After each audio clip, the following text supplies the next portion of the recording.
بسم اللہ الرحمن الرحیم۔ دور نبوت کا بدترین فرعون ابو جہل اپنے زخموں سے چور جسم کے ساتھ موت کا منتظر تھا کہ اتنے میں حضرت ابن مسعود رضی اللہ عنہ وہاں پہنچے۔ آپ نے اسے داڑھی سے پکڑا اور گردن پر پاؤں رکھ کر جو زور سے دبایا تو ملعون کی آنکھیں پھٹ پڑی۔ کہا، اے دشمن خدا، تو فرعون سے بھی بدتر ہے۔ ابو جہل کی زبان کھینچی چلی آتی تھی مگر پھر بھی تمسخر اڑانے سے باز نہ آیا۔ دوستو، یہ وہی ابو جہل ہے کہ جس نے اپنی پوری زندگی میں پیارے نبی کو اذیتیں دینے میں گزار دی۔ اس کی موت اور اس کی لاش کے عبرتناک انجام کا واقعہ بھی اسی طرح بھیانک ہے کہ جیسے فرعون نمرود کی ہلاکت کے واقعات ہیں۔ چنانچہ حضرت عبد الرحمن بن عوف رضی اللہ عنہ کہتے ہیں کہ میدان بدر کے روز دو نوجوان لڑکے معاذ اور معوذ رضی اللہ عنہ میں سے ایک نے آ کر مجھ سے پوچھا، چچا جان، کیا آپ ابو جہل کو پہچانتے ہیں؟ میں نے سنا ہے کہ اس نے ہمارے آقا کو بہت دکھ اور اذیتیں پہنچائی ہیں۔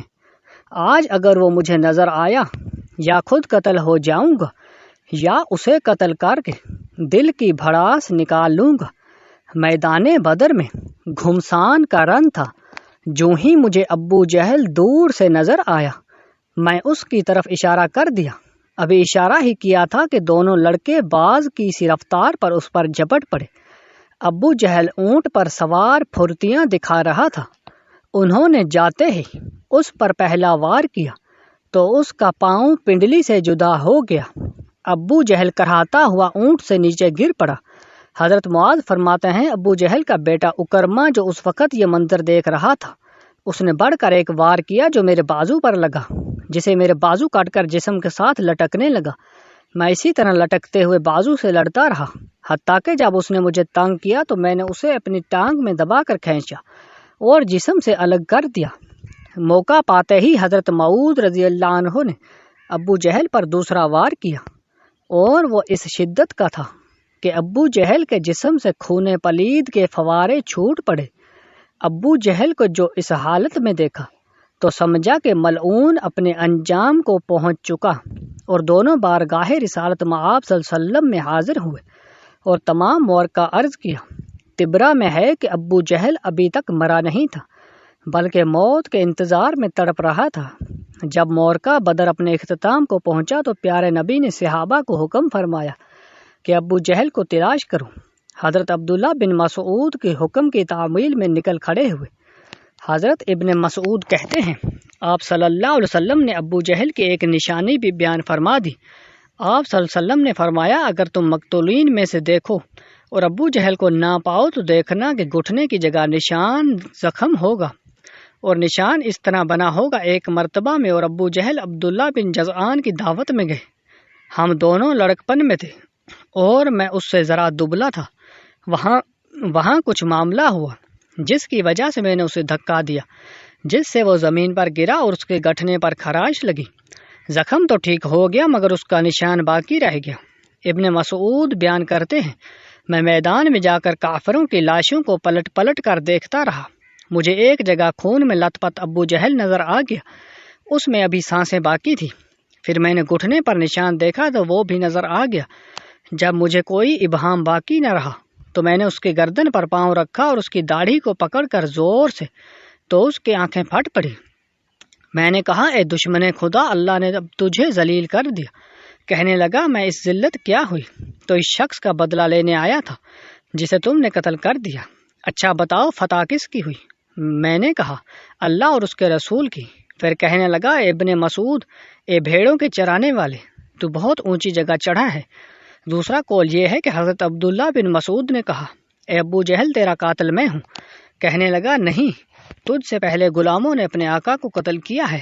اور قول یہ بھی ہے کہ جب ابن مسعود رضی اللہ عنہ اس کے سینے پر چڑھ بیٹھے تو آپ نے کہا، اے دشمن خدا، تو فرعون سے بھی بدتر ہے، کیونکہ اس نے غرق ہوتے وقت ہی کم از کم اپنے ناپسندیدہ کردار کا اعتراف کرتے ہوئے انصاف سے کام لیا تھا۔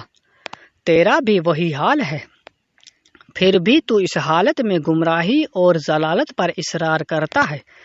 اس کے جواب میں وہ ملعون کہنے لگا، تم اپنے آقا سے جا کر کہہ دو، اے محمد صلی اللہ علیہ وسلم، میں اس دنیا سے رخصت ہو رہا ہوں اور میرا تجھ سے بڑا کر کوئی دشمن نہیں ہے۔ یہ سننا تھا کہ آپ نے اسی کی تلوار سے اس کے سر کو تن سے جدا کر دیا۔ آپ نے اس کا سر اٹھایا اور تاجدار رسالت صلی اللہ علیہ وآلہ وسلم کے سامنے لا کر پٹک دیا اور کہا، یا رسول اللہ، یہ رہا ابو جہل کا سر۔ پیارے آقا صلی اللہ علیہ وسلم نے فرمایا، کیا قسم ہے اس ذات کی جس کے سوا کوئی اور معبود نہیں، یہ اسی کا سر ہے۔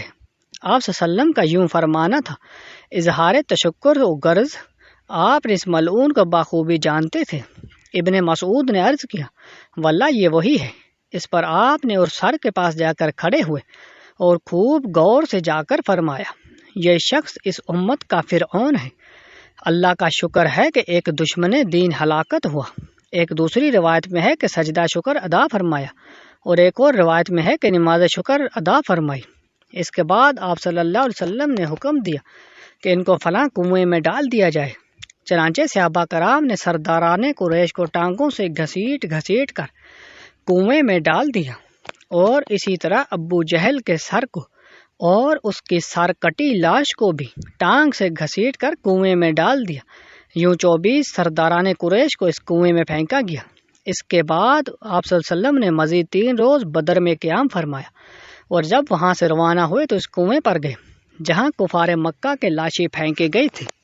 حضرت عائشہ رضی اللہ عنہ سے مروی ہے کہ آپ نے وہاں کھڑے ہو کر فرمایا، اے کنویں والو، کیا تم نے اس وعدے کو جو اللہ نے تم سے کیا تھا ٹھیک پایا ہے؟ بے شک مجھ سے اللہ نے جو وعدہ کیا تھا سچ ہو گیا۔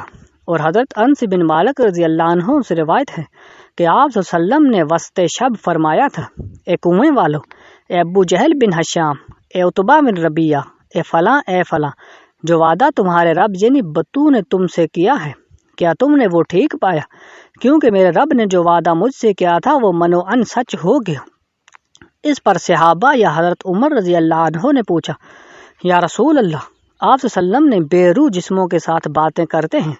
تو آپ صلی اللہ علیہ وسلم نے فرمایا، جو بات میں کہتا ہوں اسے تم ان کے کچھ زیادہ نہیں سنتے، البتہ ان میں جواب دینے کی استطاعت نہیں ہے۔ اور امام طبری نقل کرتے ہیں کہ محمد بن اسحاق کہتے ہیں کہ بعض علماء نے یہ بات بھی بیان کی کہ جس روز آپ صلی اللہ علیہ وسلم نے گفتگی کی، آپ نے فرمایا، اے کنویں والو، تم نبی کے اہل خاندان ہو کر اپنے نبی کے حق میں بدترین خاندان تھے۔ تم نے میری تکذیب کی حالانکہ دوسرے لوگوں نے میری تصدیق کی۔